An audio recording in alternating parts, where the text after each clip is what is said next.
Natural hair colour కోసం చూస్తున్నారా? అయితే Anoos henna and black expert వాడండి. అందమైన జీవితం కార్యక్రమానికి స్వాగతం. నమస్తే కళ్యాణ్. నమస్తే జయ గారు. కళ్యాణ్ గారు, గీత అనే ఒక అమ్మాయి మనకి మెయిల్ చేసింది. ఆఫీస్లో అది ఎలా ఉందంటే అంటే పెళ్ళైపోయిన అమ్మాయే తను ఫేస్ చేస్తున్న ఇష్యూని తను ఏం చేయాలో తెలియక, ఎటు వెళ్ళాలో అర్థం కాక, అంటే ఈ జర్నీని ఇంతటితో ఆపేద్దామా లేకపోతే ముందుకు వెళ్దామా, అన్నట్టుగా అనిపించలేదు నాకు. కానీ పాపం సందిగ్ధంలో ఉందండి. సో డెఫినెట్గా మీతో మాట్లాడిస్తానని చెప్పాను. కాల్ చేస్తానండి. హలో హలో, గీత గారండి? అవునండి, మీరు ఎవరండి మాట్లాడేది? నమస్తే అండి, నేను జయానండి, సుమన్ టీవీ నుంచి. మేడం నమస్తే మేడం. నమస్తే గీత గారు, మీ మెయిల్ చూసామండి. నేను డాక్టర్ గారికి కూడా చెప్పాను, బ్రీఫ్గా చాలా 1 లైన్లో చెప్పేశాను నేను. సో మీతోనే మాట్లాడేద్దామనేసి. డాక్టర్ కళ్యాణ్ చక్రవర్తి గారు ఉన్నారు, ఒకసారి మాట్లాడతారా? సార్ నమస్తే సార్. నమస్తే అమ్మా, చెప్పండి అమ్మా. గీత, ఏంటి సమస్య, ఎవరిది? సార్ నా పేరు వచ్చేసి గీత, మా ఆయన పేరు వచ్చేసి కృష్ణ సార్. మా ఇద్దరికి మ్యారేజ్ అయ్యి 1 ఇయర్ అవుతుంది సార్. అతనిని మా ఆఫీస్ లోనే మీట్ అయ్యాను. తను వచ్చేసి మా హెచ్ఆర్ అండి. సో అతను ఎలా అంటే గుడ్ లుకింగ్ అన్నమాట, ఎవరు చూసినా ఈజీగా అట్రాక్ట్ అయిపోతారు తనకి. సో నేను కూడా అలానే అట్రాక్ట్ అయిపోయాను కృష్ణ గారికి. సో అలా రోజు మాట్లాడుతూ ఉంటాము ఆఫీస్ లో. సార్ ఏం చేస్తున్నారు ఏంటి అనేది అలా మాట్లాడుకుంటూ కన్వర్జేషన్ అనేది స్టార్ట్ అయింది మ్యామ్. నాకు ఏంటంటే బాగా నచ్చేసారు, అతను మాట్లాడే విధానం గానీ ఉండే విధానం గానీ చాలా బాగా నచ్చేసారు. ఆఫీస్ కి ఒక రోజు వస్తుంటారు, ఒక రోజు రారు. సో నేనేంటంటే తన కోసం వెయిట్ చేస్తూ ఉంటాను ఆఫీస్ లో ఎప్పుడు వస్తారా అని. అలా కంటిన్యూగా ఒక 20 days రాలేదండి. నేను ఎందుకు రావట్లేదు ఏంటి అన్న కన్ఫ్యూజన్ లో నేను సార్ కి కాల్ చేశాను, హెచ్ఆర్ సార్ కాల్ చేసి, సార్ ఏంటి ఎందుకు రావట్లేదు, ఇలా 20 days అవుతుంది కదా మీరు రాకుండా అనేసి అడిగితే, నేను ఇలా జాబ్ మానేశాను అనేసి అన్నారు. ఎందుకు సార్, ఏమైంది, రీజన్ తెలుసుకోవచ్చా అనేసి అడిగితే, నా పర్సనల్ ఇష్యూ అందుకనే రావట్లేదు అనేసి అన్నారు. సో మళ్ళీ నేను 2 days తర్వాత నేను మళ్ళీ రిటర్న్ కాల్ చేశాను. సార్ ఒకసారి కాఫీకి కలుద్దాము, వెళ్దామా ఈవినింగ్ అనేసి అడిగాను. సార్ అన్నారు, లేదు నేను రానమ్మా అనేసి అన్నారు. నేను మళ్ళీ నెక్స్ట్ డే మళ్ళీ కాల్ చేసి, సార్ మళ్ళీ మీట్ అవుదాము, మీతో కొంచెం మాట్లాడాలి, మీకు ఒకటి చెప్పాలి, రండి సార్ కాఫీకి అనేసి చెప్పాను. తను వచ్చారు. సో అంటే పర్సన్ అనేది టోటల్ డిఫరెంట్ గా చేంజ్ అయిపోయారు. ఆఫీస్ లో ఉన్నప్పుడు మంచి గుడ్ లుకింగ్ గా స్టైల్ గా ఉండేవాళ్ళు, ఇప్పుడు మొత్తం బియర్డ్ పెంచేసుకొని హెయిర్ పెంచేసుకొని అలా టోటల్ చేంజ్ అయిపోయేసరికి నేను షాక్ అయ్యి, సార్ ఏమైంది, ఎందుకు అలా ఉన్నారు, ఎందుకు అలా చేంజ్ అయిపోయారు అనేసి అడిగాను. అప్పుడు తను స్టోరీ చెప్పారు, ఇలా నాకు లవ్ ఫెయిల్యూర్ అయింది, నేను ఇలా ఒక అమ్మాయిని ప్రేమించాను, తను ఇప్పుడు చనిపోయింది, సో దానివల్ల నేను కొంచెం బాధల్లో ఉన్నాను, డిప్రెషన్ లో ఉన్నాను, సో నాకు ఆఫీస్ కి కూడా రావాలనిపించట్లేదు అనేసి చెప్పారు.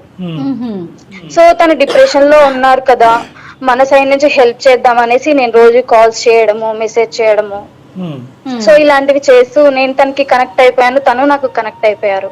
సో ఇలా 8 months లో మేము లవ్ లో పడిపోయాము. అంటే ఫస్ట్ నువ్వు ప్రపోజ్ చేసిన తర్వాత అతను ప్రపోజ్ చేశారా, లేదంటే ముందే అతను? లేదు సార్, నేనే ప్రపోజ్ చేశాను. నువ్వే ప్రపోజ్ చేసావు, దానికి అతను కూడా పెద్ద ఏమీ అంత సంకోచించలేదు, వెంటనే రెస్పాండ్ అయ్యాడు. అవును సార్, అంటే నేను ఫస్టే ప్రపోజ్ చేశాను సార్, కానీ అప్పుడు వద్దు అనేసి అన్నారు. కానీ తర్వాత నేను చూపించే కేరింగ్ కి, నేను చూపించే మోటివేషన్ కి. ఏజ్ గ్యాప్ ఎంత ఉంది? అతను అంటున్నావు, అతని పేరేంటమ్మా? Sir Krishna sir. కృష్ణకి నీకు ఏజ్ గ్యాప్ ఎంతమ్మా? 3 years సార్. 3 years. గీతకి కృష్ణకి 3 years ఏజ్ గ్యాప్. ఓకే, పెద్దలకి ఎప్పుడు చెప్పారు? 8 months తర్వాత చెప్పాను సార్. ఓకే. పెళ్లి మరి? పెళ్లి అయ్యి 1 year వరకు అవుతుంది సార్. పెళ్లి అయింది, పెద్దల్ని ఒప్పించే మేము పెళ్లి కూడా చేసుకున్నాము. వరకు స్మూత్ గానే ఉంది. మీరు జాబ్ చేస్తున్నారండి ప్రెజెంట్ గీత? మేడం చేస్తున్నాను మేడం, సాఫ్ట్వేర్ జాబే చేస్తున్నాను. తను కూడా జాబ్ చేస్తున్నాను. ఒకే కంపెనీనా? మా కంపెనీ కాదు మేడం, ఇప్పుడు వేరే కంపెనీ. ఆ కంపెనీలో జాబ్ మానేసిన తర్వాత తను డిప్రెషన్ లో నుంచి బయటకు వచ్చిన తర్వాత వేరే కంపెనీలో జాయిన్ అయ్యారు జాబ్. ఆయన వేరే కంపెనీలో జాయిన్. అవును. తర్వాత అతను ఆ జ్ఞాపకాల గురించి కానీ ఆ ప్రేమ ఎంతవరకు కొనసాగింది, ఇవేమన్నా నువ్వు తర్వాత అడిగి తెలుసుకున్నావు? అతను ఏమైనా చెప్పాడా? ఇంకా అవేమి లేవు? లేదు సార్, నేనేమి అడగలేదు. ఎందుకంటే మళ్ళీ పాత విషయాలు గుర్తు చేసి బాధ పెట్టడం ఎందుకు అనేసి నేనే ఏం అడగకుండా కామ్ గా మేమిద్దరం చాలా హ్యాపీగా ఉన్నాం సార్. పెళ్ళైన తర్వాత కూడా మా ఇద్దరి మధ్య ఏ డిస్టర్బెన్సెస్ లేవు, ఏ మిస్అండర్స్టాండింగ్స్ లేవు, చాలా హ్యాపీగా ఉన్నాం. ఓకే, మరి ఇష్యూ ఏంటమ్మా, ఏమైంది? సార్ ఇష్యూ వచ్చేసి మ్యారేజ్ అయిన తర్వాత 3 months తర్వాత ఒక అమ్మాయిని తీసుకొచ్చారు సార్ ఇంటికి. సో ఆ అమ్మాయి వచ్చేసి అతని ఆఫీస్ లో కొలీగ్ అన్నమాట. నాకు చెల్లి అని పరిచయం చేశారు. చెల్లి అంటే ఏ చెల్లి? చెల్లి. చెల్లిని పరిచయం చేయటం అంటే నీకు తెలియని చెల్లి ఎలా ఉంటది? కొలిక్ చెల్లి సార్. అది కొలిగి చెల్లి. ఈ చెల్లితో సగం తరగతి. సరే నువ్వు ఓకే, అప్పటి వరకు పరిచయం చేయనాడు, ఇప్పుడు ఎందుకు పరిచయం చేశాడు సడన్ గా చెల్లిని? అదే సార్ నేను అడిగాను ఎక్కడి నుంచి వచ్చింది తిని ఎవరంటే ఇలా జాయిన్ అయింది రీసెంట్ గానే, నాతో మంచిగా మాట్లాడుతుంది చెల్లి అనేసి చెప్పాడు. నేను ఏం క్వశ్చన్ అడిగినా గానీ ఇట్లా చెల్లి అనేసి చెప్పాడు. సో దానివల్ల ఏంటంటే నేను కూడా ఏం క్వశ్చన్ అడగలేదు, నాకు కూడా ఏం డౌట్ రాలేదు. సో అలా ఆమె కంటిన్యూగా 2-3 టైమ్స్ ఇంటికి వస్తూనే ఉంది సార్. ఇంటికి రావటం, మళ్ళీ వాళ్ళు ఫోన్ లో అన్నయ్య చెల్లి అని ఫోన్ లో మాట్లాడుకోవటం ఇవంతా నడుస్తూనే ఉంది. అవును సార్, నేను చెల్లినే కదా అనేసి నేను కూడా ఏం పట్టించుకోలేదు సార్. అలా కొన్ని డేస్ కొనసాగింది. సో తర్వాత ఒక రోజు మేము మా ఇద్దరికి ఇన్కమ్ బానే ఉంది, సొంత ఇల్లు కొనుక్కుందాము, ఇల్లు షిఫ్ట్ అవుదాం అనేసి నేనే అడిగాను. ఓకే షిఫ్ట్ అవుదాం అన్నారు. అప్పుడు అన్ని ప్యాక్ చేస్తుంటే ఏంటంటే తన ఓల్డ్ మెమోరీస్ ఫొటోస్ అన్ని నాకు కనిపించాయి. ఏం కనిపించింది అమ్మా? ఏముంది? ఒక బాక్స్ ఉందండి, ఆ బాక్స్ లో వచ్చేసి ఫొటోస్, కవితలు. ఆ ఫొటోస్ వెనకాల వాళ్ళు ఫస్ట్ డే మీట్ అయిన డేట్, వాళ్ళు ఏం మాట్లాడుకున్నారు, కవితలు ఉంటాయి, తను రాసిన కవితలు అవన్నీ ఉన్నాయి సార్ బాక్స్ లో. ఎవరు అమ్మాయి అంటే? ఏ అమ్మాయి? ఆ ఫోటోలో ఉన్న పర్సన్ మా ఇంటికి వచ్చే పర్సన్ ఒకళ్ళే సార్. చెల్లా? అవును సార్. చెల్లిని ఆ విధంగా వరసల్ని కూడా ఎంత నాశనం చేస్తున్నారమ్మా. కాదమ్మా, ఇప్పుడు అతనికి ఈ అమ్మాయి ప్రేమించేటటువంటి అమ్మాయినే కొద్దిగా నీ దగ్గర నుంచి ఒక ఇండైరెక్ట్ లైసెన్స్ గురించి, వాళ్ళ ఫ్రీనెస్ గురించి చెల్లి కింద పరిచయం చేశాడు నీకు, అంతేనా? అవును సార్, అవును సార్. నాకు అది ఆ ఫోటో చూసినప్పుడే అర్థమైంది సార్. ఆ ఫోటో వెనక ఐ లవ్ యూ అని రాసుకోవడము, ఆ కవితలు అవన్నీ చూసిన తర్వాతే నాకు తెలిసింది సార్. సో ఇంటికి వచ్చినప్పుడు నేను అడిగాను, ఇలా ఫొటోస్ దొరికాయి, ఈ అమ్మాయి మన ఇంటికి వస్తుంది, మరి ఈ ఫోటో వెనకనేమో ఐ లవ్ యూ అని రాసింది, కవితలు ఉన్నాయి, మరి ఈ అమ్మాయి ఏమో చెల్లి అని పరిచయం చేశావు, మీరు ఫస్ట్ మీట్ అయిన డేట్ ఉంది, అసలు ఎవరు ఈ అమ్మాయి? అసలు చెల్లికి ఇట్లా ఎవడైనా ప్రపంచంలో రాస్తాడని అడగపోయావమ్మా? ఇంకా చెల్లి స్టోరీ ఏముందిలేండి, కానీ అతను ఆ విధంగా చెల్లి అన్నట్టుగా డిస్క్రైబ్ చేసి చూపెట్టి మేము నీ చెవులో ఏమొచ్చి పెద్ద పువ్వు పెట్టాడు. ఎందుకు చెప్పు అంటే తనేమో ఏం లేదు ఏం లేదు వదిలే, ఈ మ్యాటర్ వదిలే అనేసి మాట్లాడుతున్నాడు కూల్ గా. ఎన్నిసార్లు అడిగినా గానీ ఇదే రిపీటెడ్ గా చెప్తున్నాడు. నీకున్న సందిగ్ధ పరిస్థితి ఏంటమ్మా? ఇది భయంకరమైన పరిస్థితి.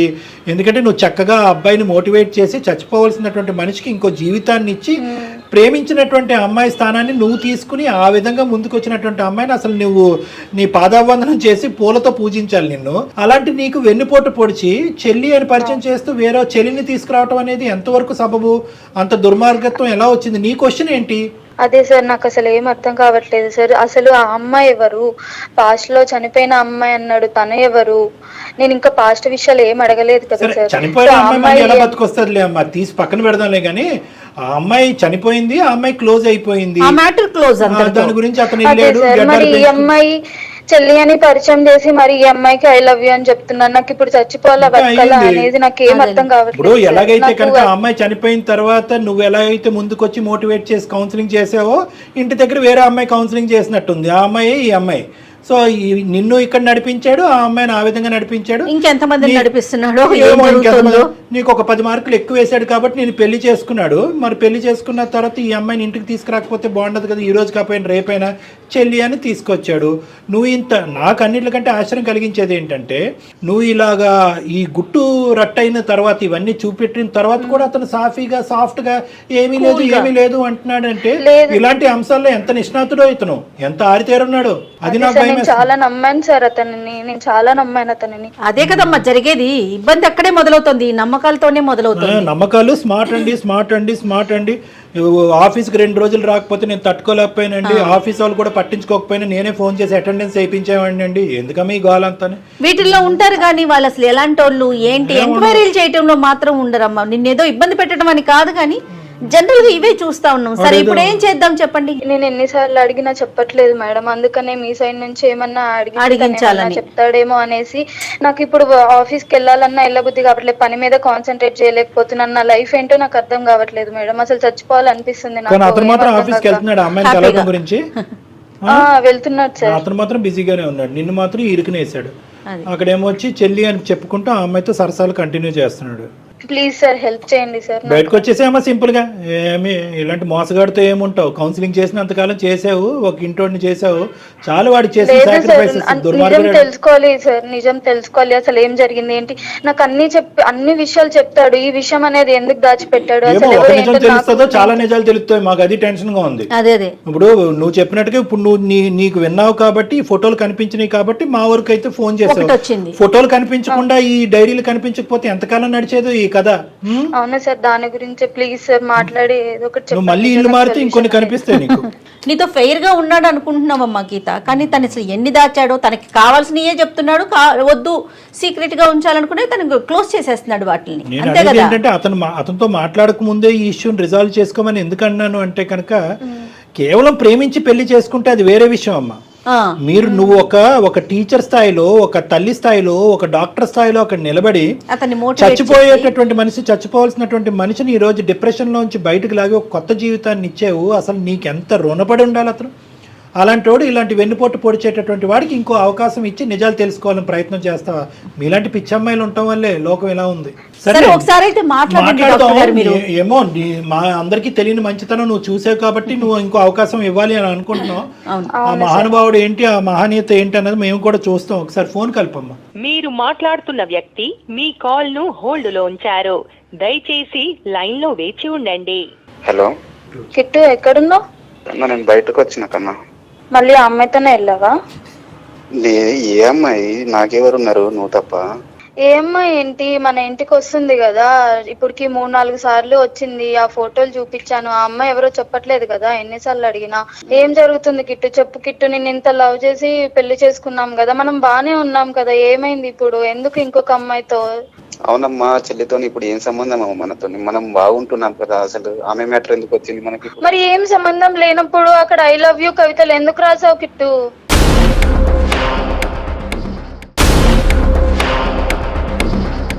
నేను చెప్పాను కదా, గతం అంతా నువ్వే ఉన్నావు మొత్తము. లేదు కిట్టు, నువ్వు ప్రతిసారి ఇలానే మాట మారుస్తున్నావు. ప్లీజ్ కిట్టు, చెప్పు కిట్టు, నేను చచ్చిపోతాను లేదంటే. అంత మాటలు ఎందుకు మాట్లాడుతున్నావు కన్నాను? మరి నువ్వు అలానే చేస్తున్నావు కదా, ఎన్ని టైమ్స్ అడిగినా ఇలానే అంటున్నావు. ఇంకా ఎన్ని రోజులు చెప్పు? ఆ అమ్మాయి ఏమో ఇంటికి వస్తుంది చెల్లి అంటున్నావు, అక్కడేమో ఐ లవ్ యూ అని రాసింది. నేను ఎలా నమ్మాలి చెప్పు? నేను చూసుకోవడంలో నీకేమైనా తేడా అనిపించిందా కన్నా చెప్పు. లేదు కిట్టు, ప్లీజ్ కిట్టు, ఆ అమ్మాయి ఎవరు చెప్పు కిట్టు ప్లీజ్. నేను ఇన్ని టైమ్స్ అడిగినా నువ్వు చెప్పట్లేదు. అందుకనే నేను అందమైన జీవితం జయ మేడం గారికి నేను మెయిల్ సెండ్ చేశాను. మేడం మాట్లాడతారు, మేడంతో మాట్లాడు. టెన్షన్ లో మాట్లాడుతా ఉంది. నమస్తే అండి కృష్ణ గారు, చాలా బాధలో ఉన్నట్టున్నారు మీరు. నమస్తే. నమస్తే మేడం. అదే చాలా బాధగా అనిపిస్తోంది మీ వాయిస్. అది కూడా ఇది సుమన్ టీవీ అందమైన జీవితం ప్రోగ్రామ్ అండి. నాతో పాటు డాక్టర్ కళ్యాణ్ చక్రవర్తి గారు కూడా లైన్ లో ఉన్నారు. గీతకి ఏం మాట్లాడాలో, తనకి ఏం చేయాలో తెలియక మా దాకా వచ్చారండి, మాకు మెయిల్ చేశారు మీ ఇద్దరి మధ్య జరుగుతున్న ఇష్యూ గురించి. ఏంటండి ఈ వ్యవహారం ఏంటి? నాకు ఆ రిలేషన్ని చెప్పడానికి కూడా నాకు నోట్లోంచి మాట రావట్లేదు. మీరు చెప్పిన రిలేషన్ వేరు, అక్కడ జరుగుతున్నది వేరు. అసలు అమ్మాయికి ఏం పాలు పోవట్లేదు. ఇప్పుడు అలా కాదు. ఇప్పుడు ఆ అమ్మాయి ఇప్పుడు ఈ అడ్డంగా వాదన అనేది చాలా దరిద్రంగా ఉంది. ఒక అమ్మాయిని తీసుకొచ్చావు, 1-2 సార్లు ఏమొచ్చి చెల్లి చెల్లి అని పిలిపించావు, చెల్లి అని అన్నావు, పరిచయం చేసావు. ఆ అమ్మాయి ఏమొచ్చి అసలు సిగ్గు లేకుండా నేను అన్నయ్య అని అంటుంది. ఆ అమ్మాయి ఎవరో తీరా కట్ చేసి చూస్తే కనుక ఈ అమ్మాయిని ఎందుకు ఇప్పుడు పిచ్చిదాన్ని చేస్తున్నారు మీరు? వాస్తవాలకు నిజాన్ని ఒప్పుకోవచ్చు కదా మీరు. ఫోటోలు వెనకాతలు ఏమొచ్చి మీ ఇద్దరు లవ్ స్టోరీలు కథలుగా రాసున్నాయి, కవితలు ఉన్నాయి, ఇంకా చండాలం అంతా ఉంది. ఈ చండాలం అంతా చూసిన తర్వాత కూడా ఇది నిజం కాదు, ఆ అమ్మాయి చెల్లే చెల్లే చెల్లే అని చెప్పి ఎవరిని పిచ్చోలు చేస్తున్నారు మీరు? నువ్వు తీసుకొచ్చినటువంటి అమ్మాయి ఎవరు? నీ గతంలో జరిగినటువంటి ఆ స్టోరీ ఏంటి? ఆ కథ చెప్తూ గెడ్డలు పెంచుకుని ఈ అమ్మాయిని ఎందుకు ట్రాప్లో వేసావు? అసలు వాస్తవానికి నీ గతంలో ఒక స్టోరీ ఉందా, లేదంటే ఈ అమ్మాయిని పడేసే దాని గురించి నువ్వు ఆడినటువంటి ఒక నాటకమా?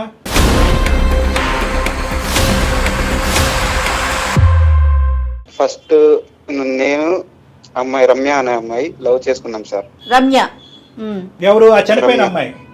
చనిపోయిన అమ్మాయి సార్. చనిపోయిన అమ్మాయి. నువ్వు ఎంతకాలం లవ్ స్టోరీ మీది? రమ్య నేను 1 year లవ్ చేసుకున్నాం సార్. ఓకే. ఎలా చనిపోయింది అమ్మాయి? యాక్సిడెంట్ లో చనిపోయింది అని వాళ్ళ ఎవరు చేశారో తెలియదు సార్. ఇంటి నుంచో వారికి బయట నుంచో అని తెలియదు మాకు. ఓకే. కాల్ వచ్చింది సార్, ఒక అన్నోన్ కాల్ వచ్చి ఇట్లా యాక్సిడెంట్ లో చనిపోయారు అని వచ్చింది. వాళ్ళ ఇంటికి వెళ్ళి చూసే లోపు వాళ్ళ ఇంటికి తాళం ఉంది సార్. పక్కింటి వాళ్ళని అడిగితే వాళ్ళ సొంతూరుకి వెళ్ళిపోయారని అడిగితే వాళ్ళ సొంతూరు అనే డిస్కషన్ మా ఇద్దరి మధ్యలో ఎప్పుడు రాలేదు. 1 year. యాక్సిడెంట్ అయిన అమ్మాయిని మీరు చూడలే మీ కళ్ళతో? కళ్ళతో నేను చూడలేదు మేడం. అసలు మేము చనిపోయిందని నేను డిప్రెషన్ లో ఉన్నాను సార్ 1 ఇయర్ డిప్రెషన్ లో ఉండే టైంలో గీత అప్పుడు పరిచయం అయింది సార్ ఆఫీస్ లో నాకు. ఓకే. ఆమె వచ్చి నన్ను డిప్రెషన్ లో నుంచి బయటకి ఏదో ఒక మోటివేషన్ చెప్పి బయటకి తీసుకొచ్చేది మేడం నన్ను. ఆ తర్వాత అలా లవ్ మంచిగా కుదిరి ఆ తర్వాత పెళ్లి చేసుకున్నాం మేడం. మేము ఉండే ఇల్లు షిఫ్ట్ అయ్యే టైం దగ్గరకు వచ్చింది. షిఫ్ట్ అయ్యే టైంలో ఈ రమ్య పిక్స్ కనబడ్డాయి మేడం. అంటే ఇప్పుడు దాచుకున్నవి ఉంటాయి కదా మేడం కొన్ని. రమ్య చచ్చిపోయిందిగా, అంటే చనిపోయిన అమ్మాయి పిక్స్ అప్పుడు, మరి ఈ అమ్మాయి ఏమొచ్చి ఇప్పుడు ఇంటికి వచ్చిన చెల్లి పిక్స్ అంటున్నాడు. అది కిట్టు చనిపోయిందని చెప్పావు కదా, ఆ అమ్మాయి ఒకళ్ళేనా? చెల్లి అని పరిచయం చేసిన అమ్మాయి పాస్ట్ లో రమ్య ఒకళ్ళేనా? ఏం మాట్లాడయ్యా, చెప్పు కిట్టు. హలో హలో కాదు బోలో. ఇద్దరు ఒకటే కన్నా. నాకు ఎందుకు చెప్పలేదు కిట్టు? మరి చెప్పొచ్చు కదా. హ్యాపీగా ఉండే లైఫ్ ని ఇప్పుడు దాన్ని చీల్చడం కరెక్ట్ కాదు కదా రమ్య. అయితే మోసం అలా అని చేస్తావా? చెల్లి అని పరిచయం చేస్తావా? మోసం చేస్తావా? చెల్లి అని పరిచయం చేస్తావా? చనిపోయిన అమ్మాయి ఎలా వచ్చింది అసలు ఆ రమ్య చనిపోయిందని అన్నావు కదా, అంటే నువ్వు చూడలేదు కాబట్టి అమ్మాయి చనిపోలేదా? రమ్య మళ్ళీ ఎలా ప్రత్యక్షమైంది? అవును సార్, నేను చూడలేదు కాబట్టి నేను నమ్మాను. 1 ఇయర్ డిప్రెషన్ లో ఉన్నాను. ఆ తర్వాత నేను ఆఫీస్ లో మళ్ళీ హెచ్ఆర్ గా జాయిన్ అయినప్పుడు మళ్ళీ మెయిల్ వచ్చింది రమ్య అదే పేరుతోని, సేమ్ అదే పేరుతో వచ్చేప్పుడు నేను వెంటనే కాల్ చేసి రమ్మన్నాను ఆఫీస్ కి. అప్పుడు ఏమైందంటే వాళ్ళ అమ్మ నాన్న ఇద్దరు విడిపోయారు సార్ ఏం చేయబట్టి. వాళ్ళ అమ్మ వేరే పెళ్లి చేసుకుంది, వాళ్ళ నాన్న వేరే పెళ్లి చేసుకున్నాడు. ఆ తర్వాత ఈమె ఎటు తోచని పరిస్థితి, ఆమె కాళ్ళపైన ఆమెనే నిలబడాలి. ఆ తర్వాత నేను ఆఫీస్ లో జాబ్ ఇప్పించాను. ఇప్పుడు ఇద్దరిని చూసుకునే బాధ్యత నాది సార్. ఇప్పుడు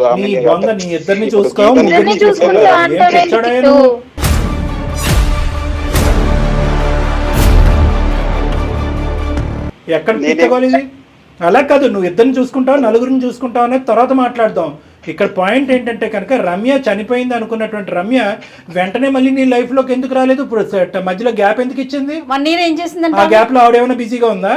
ఆమెని ఇంట్లో అరెస్ట్ చేశారంటే హౌస్ అరెస్ట్ చేసి ఫోన్లన్నీ తీసేసుకుని మాట్లాడనివ్వకుండా చేశారు.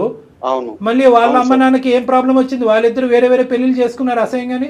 అయ్యో ఏమయ్యా, నువ్వు ఏమైనా ఖర్చు చెప్తున్నావా మాకు? నిజమా ఇదంతా? గీతతో పెళ్లి అయ్యాక సార్ 1 ఇయర్ అంటే ఈ మధ్యలో మంచి హ్యాపీగా ఉండే లైఫ్ లో ఈ తర్వాత 3 మంత్స్ తర్వాత వచ్చింది. పెళ్లి అయిపోయినాక వచ్చినప్పుడు అమ్మాయిని ఆదుకోవాలంటే ఉద్యోగం ఇచ్చావు, అంతవరకు చూసుకో, అంతేగాని ఈ దరిద్రాలన్నీ ఏంటండి? పెళ్లి అయిపోయినోడివి నువ్వు చెల్లని పరిచయం చేయటం ఏంటి? అవును మేడం, ఇప్పుడు నా వల్ల తన లైఫ్ డిస్ట్రాయ్ అయింది కాబట్టి నేను చూసుకోవాలన్న ఒక ఎట్లా చూసుకుంటారండి? అసలు నీ వల్ల డిస్ట్రాయ్ అయిందని నువ్వు ఎలా అంటావు? ఆ అమ్మాయి యాక్సిడెంట్ అయిపోయినట్టు చనిపోయినట్టు తల్లిదండ్రులు ఇంట్లో ఏమొచ్చి హౌస్ అరెస్ట్ చేసినట్టు అక్కడంతా కథ జరిగితే నీ మీద నువ్వు నిందెందుకు వేసుకుంటున్నావు? నా వల్ల అయ్యిందని చెప్పి. మేడం మీరే చెప్పండి మేడం, సార్ మీరే నాకు న్యాయం చెప్పాలి. చాలా అన్యాయం కాదు. ఇప్పుడు నీ మనసులో ఏముంది కృష్ణ? ఇప్పుడు నువ్వేం చెప్పాలనుకుంటున్నావు? ఇందాకటి నుంచి నువ్వు ఒక మాట అంటున్నావు. చెప్పు కన్నా. ఇన్ని రోజులు నమ్మాను కాబట్టి నువ్వు చెప్పినవన్నీ నమ్మాను. ఇప్పుడు ఆ ఫోటో చూసిన తర్వాత నాకు నమ్మకం అంతా పోయింది. ఇప్పుడు నమ్మకం రావాలంటే ఏం చేయాలి కన్నా చెప్పు. నువ్వు చెప్పి ఏం చేయాలి? ఇప్పుడు ఆ అమ్మాయి ఈ అమ్మాయిని కూడా అన్నయ్య అని చెప్పి వేరే వాళ్ళని తీసుకొచ్చి ఇంట్లో కూర్చోబెట్టాలా? ఓకేనా నీకు? మరి అది పెడుతుంది సార్. నేను ఇప్పుడు చెల్లె అని చెప్పి ఇంటికి వచ్చి తీసుకొని వస్తున్నాను కదా సార్. నేను దుర్మార్గుడా, ఇప్పుడు నేను చెల్లె అని చెప్పడానికి సార్ ఒక రీజన్ ఉంది. ఇప్పుడు హ్యాపీగా ఉండే లైఫ్ లో మేము హ్యాపీగా మళ్ళీ ఇప్పుడు అది నాకు పాస్ట్ అదే అమ్మాయి ఇదే అమ్మాయి అని చెప్పామనుకో లైఫ్ కూడా అంటే ఇక్కడ నా హ్యాపీ లైఫ్ అని అంటున్నావు. ఏమయ్యా, ఎంతకాలం చెప్తే ఈ ప్రయాణం చేద్దాం అంటే మోసం చేసైనా కూడా ఈ అమ్మాయిని గీతని హ్యాపీగా ఉంచడమే నీ కర్తవ్యమా? కుదిరినన్ని రోజులు ఇలానే చెప్పేవాడిని. అలాగే చెప్పాలా? ఎక్కడ దొరికావయ్యా నువ్వు? చెల్లి అని పరిచయం చేసినటువంటి అమ్మాయి నీ చెల్లి కింద పరిచయం చేసావా, లేదంటే గీత ఇదిగో నీకు చెల్లి లాంటిదని చెప్పి అమ్మాయిని పరిచయం చేసావా? గీత నీ చెల్లి లాంటిదని పరిచయం చేసావా? అమ్మ నీ దుంపతేగా, నువ్వు మామూలుడు కాదురా. కాదు ఇప్పుడు అయితే ఇప్పుడు నీకు ఆ అమ్మాయికి చెల్లి, నీకు మరదలా? ఏం మాట్లాడుతున్నావు? నీకు అసలు బుర్ర ఉందా? అసలు నిన్ను ఎలా వర్ణించింది అంటే ఆ అమ్మాయి ఇందాక గీత, రాముడండి, దేవుడండి, అసలు అటువంటి అతను అటువంటి హ్యాండ్సమ్ ఏమో ఎంత హ్యాండ్సమ్గా ఉన్నావు మాకు కనిపించలే కానీ ఫోన్లో ఉన్నావు, ఇంత గొప్పోడండి అంత గొప్పోడంటే కనుక ఆ అమ్మాయి నిన్ను డిప్రెషన్లోంచి బయటికి లాగేసి నిన్ను గట్టినేసి ప్రేమించి పెళ్లి చేసుకుందంటే కనుక నువ్వు ఎంత మహాత్ముడో ఎంత మహనీయుడో అని అనుకున్నావు. తీరా చూస్తే నువ్వు ఇంత చిల్లర వేషాలు వేస్తున్నావు ఏంటి? మళ్ళీ ఒక కంపెనీలో హెచ్ఆర్గా చేస్తున్నారంటే ఎంత తెలివి ఉండాలి. ఏం కంపెనీ అండి అది, మీరు పనిచేసే కంపెనీ అనకూడదు కానీ చి కాదు. నీకు అసలు ఇంగితం ఉందా? అసలు నీకు బుర్ర పనిచేస్తుందా? లేదంటే తెలివైన వాడు అమాయకుడి కింద మాట్లాడుతున్నావా? లవ్ చేసిన అమ్మాయి విడిపోయిన తర్వాత అంటే చనిపోయిన తర్వాత మళ్ళీ ప్రత్యక్షం అయితే కళ్ళ ముంగట ఎలా ఉంటుంది సార్? మీరు ఎలా తీసుకుంటారు సార్ దాన్ని? మరి నాకు ఒకసారి చెప్పండి సార్. ఎవరు ఎలా తీసుకోరు. ఇప్పుడు ఈ అమ్మాయిని ఎవరినైతే నువ్వు ప్రేమించి పెళ్లి చేసుకున్నావో, ప్రేమించి పెళ్లి చేసుకున్నటువంటి ఈ అమ్మాయి నమ్మి నీ జీవితంలోకి ఎంటర్ అయినటువంటి అమ్మాయికి ఏం న్యాయం చేస్తావు అనేటటువంటిది ఒకటే ఒక దారి, అంతే. మళ్ళీ ప్రత్యక్షమైనటువంటి అమ్మాయి మాకు ఇద్దరు గొడవలు కాలేదు కదా సార్ మాకు. నేను ఉండలేను సార్. ఒక్క నిమిషం అమ్మా, ఇప్పుడు మంచి మాట అన్నావు అమ్మా. ఈ రోజు నువ్వు ఇందాక నేను అన్నాను అటువంటి దుర్మార్గుడు అటువంటి మూర్ఖుడిని తో మమ్మల్ని మాట్లాడమంటావేంటమ్మా?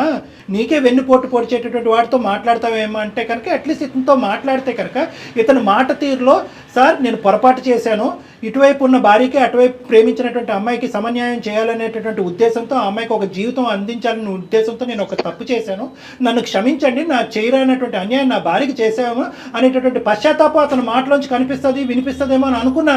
ఎక్కడన్నా పశ్చాత్తాపం ఎపాలజీ కనిపిస్తుందా? ఎక్కడా లేదు. దుర్మార్గుడు ఇప్పుడు మళ్ళీ ఏం చెప్తున్నాడంటే నా చెల్లి కింద కాదండి నా భార్య చెల్లి కింద పరిచయం చేశాను కాబట్టి నాకు మరదలు అవుతుంది కాబట్టి ఇద్దరితో లింక్ పెట్టుకుంటాను అంటున్నాడు. ఏం మాటలమ్మా? ఒప్పుకుంటారా? మీ తల్లిదండ్రులను ఇక్కడ తీసుకొచ్చి కూర్చోబెడతా ఒప్పుకుంటారా? లింక్ ఏంటి సార్? దీన్ని ఏమంటారు? సార్ దీన్ని చూసుకోవడం అంటారు సార్. దీన్ని చూసుకోవడం అంటే కనుక ఏ విధంగా చూసుకోవడం అంటారు సార్? దీన్ని ఈ మనస్సాక్షిమే చేసుకుని ఇప్పటికీ ఎప్పటికీ రమ్య అనేటటువంటి రీ ఎంట్రీ ఇచ్చినటువంటి ఈ అమ్మాయి నాకు చెల్లితో తల్లితో సమానం అని నువ్వు చెప్పగలవా? అప్పుడు నేను చూసుకోవడం లవ్ చేసిన అమ్మాయికి మరి ఎలాగా? మరి నేను ఎలా కిట్టు? మరి నేనేంటి కిట్టు? నువ్వు మరి తనేంటి? మరి తను అమ్మాయి నైఫా? తను ప్రేయస్ అంట. ఏం మాట్లాడుతున్నావు? ఏమయ్యా ఏం మాట్లాడుతున్నావు? ఎవరికి చేస్తున్నావు ఫోన్? అర్థమైందా? ఎవరితో మాట్లాడుతున్నావు తెలుస్తుందా? నీ కాల్ అంతా మొత్తం అంతా రికార్డ్ అవుతుంది ఇక్కడ. తెలుసు సార్, తెలుసు. అమ్మ ఇదమ్మా సార్ మీరు ఏదో చెప్పండి. అమ్మ మేము ఏం చెప్పినా కూడా నీ జీవితం సర్వనాశనం అవుతుంది. కన్నా నేను బాగా చూసుకుంటున్నా, ఇలాంటి గొడవలకు నన్ను ఎందుకు తీసుకొచ్చినావు కన్నా? నువ్వు నాకు అర్థం కాదు. నువ్వు ఏం మాట్లాడకిట్టు? నేను ఎన్నిసార్లు అడిగినా మరి ఈ విషయం నాకు ముందే చెప్పొచ్చు కదా. నువ్వు ఎందుకు మరి సాఫ్ట్ గా మంచిగా మాట్లాడుతున్నావు? ఇప్పుడు ఇవన్నీ ఎందుకు చెప్పు? ఈ ప్రోగ్రామ్ లో ఎందుకు మనకి ఇవన్నీ? మనం ఇద్దరం మాట్లాడుకుంటే అయిపోతుంది కదా. నీతో మాటలు లేవు, మాట్లాడటం లేవు.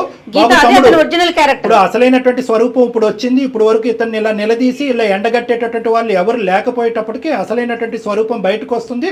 కంఠం అనేటటువంటి నేనైతే ఎవరి కోసం ఎవరిని వదిలేయాను సార్. నాకు ఇద్దరు కావాలి. నువ్వెవరో వదిలేది? అమ్మ నువ్వు మాట్లాడాలమ్మా, ఇక్కడ మేము మాట్లాడటానికి లేదు. అతను అంత ధైర్యంగా ఇద్దరు కావాలి అని అంటున్నాడంటే కనుక కేవలం నీ చేతకాంతనం బట్టి అతను అలా మాట్లాడుతున్నాడు. ఈ స్థాయిలో ప్రేమించి ఇక్కడ వరకు తీసుకొచ్చినటువంటి అమ్మాయి, తల్లిదండ్రులను అంత ఇదిగా ఒప్పించినటువంటి అమ్మాయి ఎక్కడ పోతుందిలే అనే దమ్ము ధైర్యంతో మాట్లాడుతున్నాడు. మరి నువ్వు ఇది ముందే చెప్పొచ్చు కదా. ఇలా అబద్ధాలు చెప్పి నాటకాలు ఎందుకు చెప్తాను? చెల్లి కాదు. గీత నీకు ఒకే ఒక మాట చెప్తున్నాను. ఇంకా కన్నా బుజ్జి కొండ అని బతిమాలుకుంటే కనుక మా యొక్క అవసరం నీకు లేదు అన్నట్టుగా మేము ఫోనే కట్ చేసేస్తాం. నువ్వు ఇందాకటి నుంచి 1కి 100 సార్లు ముందే చెప్పచ్చు కదా అని అంటున్నావు. ముందే చెల్లి కాదు ప్రేయసి అని చెప్పి తీసుకొస్తాడు. ఏం చేసి ఉండేదానివి? దానికి వేరే పనిష్మెంట్, దీనికి వేరే పనిష్మెంటా? ఏదైనా తప్పే కదా. అంత ఆ మనిషి యొక్క క్యారెక్టర్ డిస్ప్లే అవటానికి చెల్లి విధంగా పరిచయం చేసి గత ప్రేమికురాలని మళ్ళీ ప్రత్యక్షంగా తీసుకొచ్చాడంటే అతనికి వావి వరసలు తెలియవు అనేటటువంటి దానికి అదొక నిదర్శనమే తప్ప it will not change your life story. అంతకుముందు ప్రేయసి అని పరిచయం చేసినా, ఇప్పుడు చెల్లి అని పరిచయం చేసినా కథ కదే. నీ పెళ్లికి ముందు చెప్పుంటే కనుక బహుశా నీ జీవితానికి సంబంధించినటువంటి ఈ దుర్మార్గుడి గురించి ఒక నిర్ణయం తీసుకోవడానికి అవకాశం ఉంటుంది. పెళ్ళి అయిన తర్వాత తీసుకొస్తే ప్రేయసి అని తీసుకొస్తే ఏంటి, చెల్లి అని తీసుకొస్తే ఏంటి? ఇప్పుడు ball is in your court. నువ్వు ఏ నిర్ణయం తీసుకోవాలనుకుంటున్నావు? సార్ నాకు ఏం అర్థం కావట్లేదు సార్. నా లైఫ్ ప్లీజ్ మీరే హెల్ప్ చేయండి. ఇప్పుడు తెలిసి నీకు అదృష్టం కొద్దీ ఆ డైరీలు ఆ ఫోటోలు బయట పట్టడం వల్ల ఇక్కడ గీత అక్కడ రమ్య అనే అర్థమైంది. ఇంకా ఎంతమంది ఉన్నారో? ఏం చేయమంటారు కళ్యాణ్ గారు? అమ్మాయికి మీరేమి ఎలాంటి ఇప్పుడు సలహా ఇస్తారు? ఒకటే మేడం, అతను ఏమంటున్నాడంటే చాలా స్ట్రాంగ్ గా ఒక మాట అంటున్నాడు. ఏమంటున్నాడంటే ఇద్దరిని ప్రేమిస్తున్నాను కదా, ఇద్దరిని నేను తక్కువ చూసుకున్నాను. నువ్వు చూసుకునేది ఏంటి? ఆ అమ్మాయి ఉద్యోగం చేసుకుంటుంది, ఆ అమ్మాయిని అమ్మాయి చూసుకోవాలి. నువ్వు డిప్రెషన్ లో ఉన్నప్పుడు ఈ అమ్మాయి వచ్చి నిన్ను చూసుకుంది. నీకు ఒక ఆధారం కావాలి. ఇటువైపు ఈ అమ్మాయి తన్ని, అటువైపు ఆ అమ్మాయి తన్నితే మళ్ళీ గడ్డలు పెంచుకుని ఇంకో అమ్మాయి దగ్గరికి వెళ్తావు కౌన్సిలింగ్ కి. కాబట్టి అమ్మాయి ఇక్కడ నువ్వు నిర్ణయం తీసుకో. అతను మార్చడం అనేటటువంటిది నీకు ఇంపార్టెంటా, లేదంటే ఇటువంటి మోసపూరితమైనటువంటి మనిషి మనస్తత్వం, మోసపూరితమైనటువంటి ప్రేమ, దొంగచాటు పెళ్లి ఇవన్నీ నిలబెట్టి జీవితాంతం అతన్ని ఇలా దువ్వుతూ కాపాడుకుంటూ కూర్చుంటావా?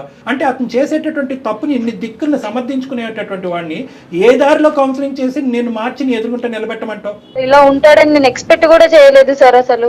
టూ మచ్ అమ్మా, టూ మచ్. సార్ చెప్పు అన్ని బాగుంటే ఆమెనే కదా సార్ నా వైఫ్ అయ్యేది. అవును అయ్యేది. ఇప్పుడు సార్ నాకు అర్థం కాదు. కాలేదు, ఆ స్టోరీ అక్కడ క్లోజ్ అయిపోయింది.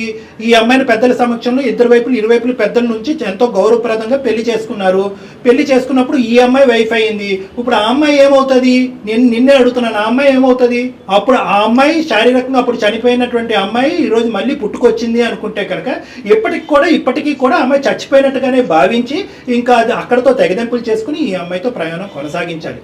అది తీర్పు. దీనికి నేను అక్కర్లే డాక్టర్గా. మీ అమ్మ నాన్న వాళ్ళ అమ్మ నాన్న పిలిచినా కూడా వాళ్ళు ప్రత్యక్షంగా ఇలా చెప్పడమే కాకుండా నీ రెండు చెంపలు చెల్లుమనిపించి నేను చెప్పినటువంటి మాటే మాట్లాడతారు. పంచాయతీ పెడదామా? ఇరువైపుల కుటుంబాలు తీసి 4 మంచి మాటలు చెప్తారు, వీటి మీద 4 చివాట్లు వేస్తారు నీకు. అట్లాగే ఆ అమ్మాయి పేరెంట్స్ ని కూడా పిలుద్దామండి, రమ్య పేరెంట్స్ ని కూడా పిలిపిద్దాం. లాజికల్ పిలిపిద్దాము. అట్లా అని ఈ అమ్మాయిని వదిలేను, అట్లా ఆ అమ్మాయిని వదిలేను. నువ్వు ఇక్కడ నిర్ణయాలు తీసుకునేటటువంటి హక్కు, ఆ స్థానం, ఆ విలువ, ఆ మర్యాద నీకు లేవు. కాబట్టి ఈ అమ్మాయి కావాలి, ఆ అమ్మాయి కావాలి, పై అమ్మాయి కావాలి, కింద అమ్మాయి కావాలని మాట్లాడే హక్కు నీకు లేదు. ఏ అమ్మాయి కావాలి వాళ్ళు డిసైడ్ చేసుకోవాలి. సరే, ఆ రమ్య అనేటటువంటి అమ్మాయికి నీలాగే సిగ్గుమాలినటువంటి అమ్మాయి, బుద్ధి లేనటువంటి అమ్మాయి, వాళ్ళ తల్లిదండ్రులు అలా ఏడ్చారు కాబట్టి ఆ అమ్మాయి బందికానలో ఉంది. ఇక్కడి వరకు వచ్చిన తర్వాత అరే గీత అనేటటువంటి అమ్మాయి జీవితం సర్వనాశనం అవుతుంది, నా ప్రేమను ఇక్కడ తెగదెంపులు చేసుకుంటానని చెప్పి ఆ అమ్మాయి వెనుదిరుగుంటే కనుక ఆ అమ్మాయి గురించి కొద్దిగైనా మేము మర్యాదగా మాట్లాడుండేవాళ్ళం. ఆ అమ్మాయి ఇక్కడికి వచ్చి నేను పట్టినటువంటి దీనికి 3 కాళ్ళు అన్నట్టుగా నిన్ను తనుకుని వెళ్ళిపోయి చెల్లిగా పరిచయం చేసేసుకుని, ఏ నీకు బుద్ధి లేదు, నీకు బుద్ధిహీనత. ఆ రమ్య కన్నా కొద్దిగానో బుద్ధి ఉండాలి కదా. ఆ అమ్మాయి గడ్డి తింటుందా? మళ్ళీ మీ కాపురం చెడగొడుతూ ఎందుకు బతకాలి? ఎవరున్నారు అనేటటువంటిది ఇక్కడ అసందర్భం, అనవసరం. ఇక్కడ ప్రస్తుతం ముఖ్యమైనటువంటి అంశం ఏంటంటే నిన్ను కాపాడి నిన్ను ప్రేమించి ఎంతో పరుగుగలగా పెళ్లి చేసుకున్నటువంటి నీ భార్య నీతో ఉండటానికి ఇష్టపడుతుందా లేదా అనేది ఒకటే ఫుల్ స్టాప్. అందులో మేమందరం కూడా నిమిత్త మాత్రమే. ఎన్ని విధాలుగా నువ్వు వెన్నుపోటు పొడిచేవు అనేటటువంటిది ఆ అమ్మాయి చెవులారా ఇప్పుడు విన్నది, కళ్ళారా చూసింది, అన్ని దరిద్రాలు చూసింది. ఏ ఆడది చూడకూడనటువంటి, ఏ భార్య చూడకూడదు చూసింది. మీ ఇద్దరి యొక్క అదృష్టం ఏంటంటే ఈ అమ్మాయి ప్రెగ్నెంట్ కాదు, పిల్లలు కూడా లేరు. కాబట్టి ఆ అమ్మాయి తీసుకునేటటువంటి నిర్ణయానికి మేము పూర్తిగా సపోర్ట్ చేస్తాం. మీ ఫ్యామిలీ మెంబర్స్, వాళ్ళ ఫ్యామిలీ మెంబర్స్ కూడా పిలిపించి ఇదే వేదిక మీద కూర్చోపెట్టి ఎంత అన్యాయం జరిగిందన్న చేస్తాం. నీకు ఎటువంటి శిక్ష పడాలో, ఈ చీటింగ్ చేసినందుకు ఎటువంటి శిక్ష పడాలో అనేటటువంటి అంశం మీద కూడా మేము లీగల్ అడ్వైస్ కూడా తీసుకుంటాం. భార్య ఉండగా ఇంకొక అమ్మాయిని తీసుకొచ్చి నేను ఇద్దరిని చూసుకుంటానంటే ఏ భార్య ఒప్పుకుంటుంది మేడం? నేను అసలు ఒప్పుకోను మేడం, నా వల్ల కాదు, నేను అతనితో ఉండలేను. నేను అసలు ఇట్లా ఎక్స్పెక్ట్ చేయలేదు మేడం తన నుంచి. అంటే అతను లాజిక్ ఏం లేదు, పాత అమ్మాయినే కదా మళ్ళీ తీసుకొచ్చాను, కొత్త అమ్మాయి కాదు కదా, ఆ అమ్మాయి గురించే కదా నన్ను కౌన్సిలింగ్ చేసుకుని మర్చిపో అని అంది. అంటే ఈ అమ్మాయికి కూడా ఏది గీతకు కూడా ఆ అమ్మాయి మీద ఒక సాఫ్ట్ కార్నరే ఉంది, ఉండుండొచ్చు. కాబట్టి ఇద్దరు తల్లిదండ్రులు లేరు, ఉద్యోగం దిక్కు దివానా లేదు, మా ఆయన బాగుపడాలంటే ఆ అమ్మాయి ఉంటే బాగున్ను అని ఇదివరకు నువ్వు కోరుకున్నావు. కాబట్టి ఆ అమ్మాయినే మళ్ళీ తీసుకొచ్చాను, నా మెడిసిన్నే మళ్ళీ తీసుకొచ్చాను, ఇదిగో నా మెడిసిన్ అన్నట్టు ఆ అమ్మాయిని చూపెట్టి ఇతను ఏదో కళ్ళగా అంటున్నాడు. అది పూర్తిగా మోసం అనేది నీకు కూడా అర్థమైంది. కాబట్టి ఒక్కసారి నువ్వు మీ పేరెంట్స్ నా దగ్గరకు రండమ్మా, మనం మాట్లాడుకోవాలి. మనం మాట్లాడుకున్న తర్వాత అప్పుడు ఒక బలమైనటువంటి నిర్ణయం తీసుకుందాం. తీసుకొస్తాను సార్, పక్కా తీసుకొస్తాను. ఓకే, నువ్వైతే మాత్రం ఇతను కావాలని అయితే మాత్రం దయచేసి కోరుకోవద్దమ్మా. ఎందుకంటే చెల్లినే చెల్లిగా చూపెట్టేటటువంటి ఇలాంటి దుర్మార్గులు ఉంటే కనుక రేపొద్దున ఏదో వావి వరుస కలిపేసి ఇంకో అమ్మాయిని కూడా తీసుకొస్తారు. అప్పుడు ఆ వరుస ఉండేటటువంటి అమ్మాయా లేదంటే ప్రేయస అని చెప్పి మేమందరం తల్లు గోక్కోవాలి. సో కాబట్టి ఇన్ని మెట్లు దిగిపోయి ఇంత నీచంగా ప్రవర్తించేటటువంటి వ్యక్తిని మార్చడం కూడా ఇంపాసిబుల్. బాబు కృష్ణ, నువ్వు అమాయకుడో తెలివి మీరిపోయినటువంటి దుర్మార్గుడో ఏంటో ఇంకా పూర్తిగా నాకు అర్థం కావట్లేదు. అసలు నువ్వు ఇక్కడ నేను మాట్లాడినటువంటి 20 నిమిషాల్లో అసలు నువ్వేంటి, నీ పర్సనాలిటీ అనేది నాకు చాలా కన్ఫ్యూజన్ గా ఉంది. నువ్వు కూడా మీ పేరెంట్స్ తో పాటు నువ్వు రా నా దగ్గరికి, ఆ అమ్మాయి కూడా తన తల్లిదండ్రులతో పాటు వస్తుంది. Okay madam.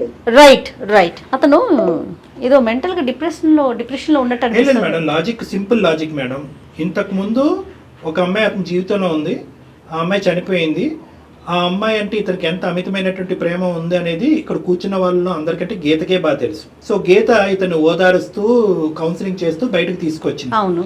అంటే ఎక్కడో గీతకు కూడా రమ్య అంటే సాఫ్ట్ కార్నర్ ఉన్నట్టే కదా, అది అంతే అతను కదా. ఎజ్యూమ్ చేసుకున్నాడు. ఆ, గీత ఏమనుకుంటది, చచ్చిపోయిన అమ్మాయి మళ్ళీ బతికొస్తుందని అనుకుంటుందా? అనుకోదు కదా. కదా. సౌతే ఎప్పుడు సౌతే. అంతే. సో ఆ విధంగా ఇతను ఈ లాజిక్ అతను వర్కౌట్ అయ్యి స్లోగా చెల్లి కింద ఇంట్రడ్యూస్ చేసినటువంటి రమ్యని స్లోగా నా సెకండ్ వైఫ్ కింద ఇంకో విధంగా ఇంట్రడ్యూస్ చేద్దాం అనేటటువంటి ప్లాన్ లో అతను ఉన్నాడు. అంటే తెలివిగానే ఆలోచించాడు. ఖచ్చితంగా తెలివితేటలున్నాయి, లేదంటే ఇంత మూర్ఖత్వంగా ఎందుకు వాదిస్తాడు, ఇంత మొండిగా ఎందుకు వ్యవహరిస్తాడు? ఎక్కడ పోతుంది ఈ అమ్మాయి? నన్ను ఓదారుస్తూ ఈ లెవెల్ వరకు తీసుకొచ్చినటువంటి గీత ఎక్కడ పోతుంది అనేది మాట్లాడుతున్నాను. ఇప్పుడు ఏమవుతుంది అంటే జరగబోయేది కూడా ప్రేక్షకులు చూసి ఆలోచిస్తూ ఉంటారు కాబట్టి చెప్తున్నాను ఏం జరగబోతుంది అనేది. అంటే నా ఎస్టిమేట్స్ నాకు ఉంటాయి కాబట్టి. ఇప్పటి వరకు అతనుకున్న మొండి ధైర్యం ఏంటంటే కనుక గీత ఎక్కడికి పోతుంది. అవును. ఇప్పుడు గీత గీసింది. గీత గీసింది అంటే, పోరా బాబు, నువ్వు ఇద్దరిని ఉంచుకునేది, నిన్ను చూసుకునేది, ఇద్దరికి సమన్యాయం చేసేది ఏంటి? నువ్వు ఏదైనా న్యాయం చేసుకుంటే అక్కడికే చేసుకోపో, ఆ అమ్మాయి దుబేరా బాబు అన్నట్టు మాట్లాడింది కదా. ఇప్పుడు అతనికి రియలైజేషన్ వచ్చి ఫోన్ పెట్టేసే ముందు ఫోన్ పెట్టేస్తూ సార్ నేను కూడా వస్తాను అంటున్నాడు. అంటే మెట్టు దిగాడనమాట. ఇప్పుడు ఈ మెట్టు దిగేటటువంటి తత్వం అతనిలో ఏమన్నా పర్మనెంట్ మార్పు వస్తుందా అనేటటువంటిది ఒక్కసారి మనం ఆలోచించి దీనికి ఈ పనిష్మెంట్ ఉండబోతుంది. ఇదే విధంగా నీకు ఏ విధంగా అయితే గీత కౌన్సిలింగ్ చేసి నీ జీవితంలో గీతను బయటికి లాగేస్తామో అదే విధంగా రమ్యను కూడా కౌన్సిలింగ్ చేసి ఆ అమ్మాయి కూడా నీ జీవితంలో లేనట్టుగా చేస్తా ఉంటే కనుక అప్పుడు ఇంత గెడ్డం కాదు, మొత్తం పెద్ద తోకలాంటి గెడ్డం పెంచుకుని రోడ్డు మీద అడుగుతున్నాడు. కాబట్టి ఆ పరిస్థితి, ఆ థ్రెట్ ఇతనికి చూపెట్టగలిగితే కనుక మార్పు రావడానికి ఒక అవకాశం ఉంది. ఆ మార్పు వచ్చేటట్టు ఉంటే, ఆ మార్పు పెర్మనెంట్ అనేటటువంటి నమ్మకం నాకు వస్తే అప్పుడే వీళ్ళిద్దరిని కలుపుదాం, లేదంటే వద్దు మేడం. డెఫినెట్గా కళ్యాణ్ గారు, మీరు ఇంత బలంగా చెప్తున్నారు అంటే కనుక అతని క్యారెక్టర్ ఏంటో అర్థమవుతా ఉంది. డెఫినెట్గా మిమ్మల్ని కలిసాక దాన్ని బట్టి నిర్ణయం తీసుకుందాం. రైట్ అండి, నమస్తే.